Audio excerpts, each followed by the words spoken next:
আপনাদের এই রাজভবনে কি জন্য আসা?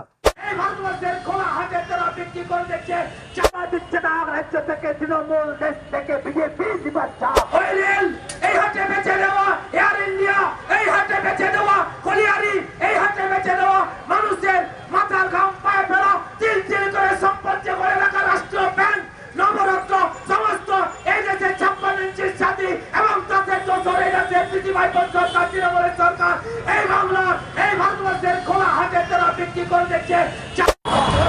এই কিষাণ সভা দিচ্ছে না রাজ্য থেকে তৃণমূল, দেশ থেকে বিজেপি দিবার চাপ। এই তৃণমূল হটাও, বাংলা বাঁচাও, বিজেপি হটাও, দেশ বাঁচাও, এই দাবিতে আজকের এই কিষাণ সভার ডাক এই মহামিছিলে চলছে। এই রাষ্ট্রীয় মূল্য বৃদ্ধি কোন গরিবের স্বার্থে অবদান্ত তৃণমূল বিজেপি সরকার জবাব দাও। এই রাজ্য জুড়ে চাল চুরি, গম চুরি, গরু চুরি, মাটি চুরির প্রতিবাদে আমাদের এই মিছিলে দলে দলে চলছে। এই রাজ্য জুড়ে লাগাতার সিন্ডিকেট রাজের প্রতিবাদে আমাদের এই মিছিলে দলে দলে চলছে। এই গণবন্টন ব্যবস্থাকে তুলে দেওয়ার কেন্দ্র রাজ্যের চক্রান্তের প্রতিবাদে আমাদের এই মিছিলে দলে দলে চলছে। এই 14 দিন সারা দেশে গণবন্টন ব্যবস্থার মাধ্যমে আপনাদের এই রাজভবনে কি জন্য আসা? আমরা সারা ভারত ফরওয়ার্ড ব্লকের কৃষক সংগঠন সারা ভারত অগ্রগামী কিষাণ সভার পক্ষ থেকে 5 জনের প্রতিনিধি দল মহামান্য রাজ্যপালের কাছে আমাদের যে দাবি সনদ তা পেশ করলাম এবং এই উদ্দেশ্যেই আমাদের এখানে আসা যে এই রাজ্যের কৃষকদের যে সমস্যা চলছে, কৃষকদের এই সমস্যার সমাধানের জন্য আমরা একটি সুসংগঠিত কৃষক কল্যাণ আইন চাই এবং সেই আইনের সমর্থনেই আমাদের আজকের এই স্মারকলিপি।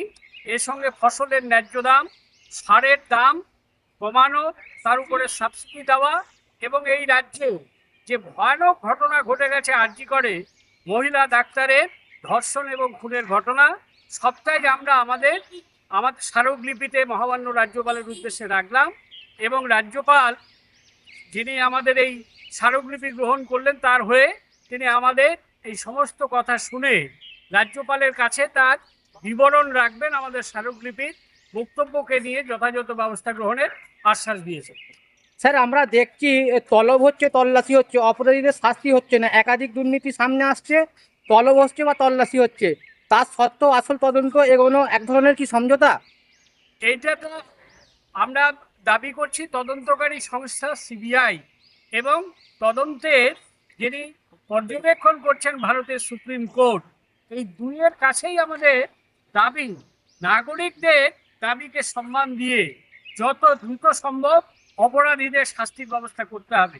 কোনো সেটিং ফেটিং পশ্চিমবঙ্গের মানুষ মানবে না, এটাই হচ্ছে আমাদের বক্তব্য। বিনীত গোয়েল আমাকে ফাঁসিয়েছে, বক্তা সঞ্জয় রায় কি বলবেন? সেটা তো প্রতিদিন কালকে কাগজে আমরা শুনলাম এবং সঞ্জয় রায় এক সিভিক ভলেন্টিয়ার, সে সরকারের লোক, তার দ্বারাই অপরাধ সংগঠিত হলে সরকারের অন্যান্য আধিকারিকরা যুক্ত পশ্চিমবঙ্গের মানুষ আগের থেকেই তা বুঝেছেন। এতে আরো স্পষ্ট হলো যে সরকারের বড় বড় আধিকারিকরা এর সঙ্গে যুক্ত। স্যার, ভারতের বৈদেশিক ঋণ 55 লক্ষ 2014 সালে, 185 লক্ষ 2024 সালে, কি বলবেন?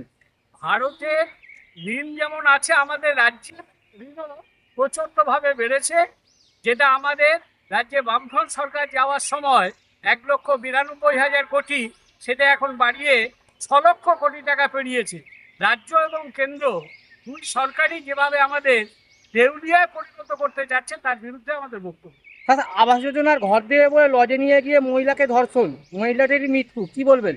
এ তো আমাদের অত্যন্ত দুর্ভাগ্যের ব্যাপার, লজ্জার ব্যাপার। এই রাজ্যে এটা একটা নিয়মিত ঘটনা হতে দাঁড়িয়েছে।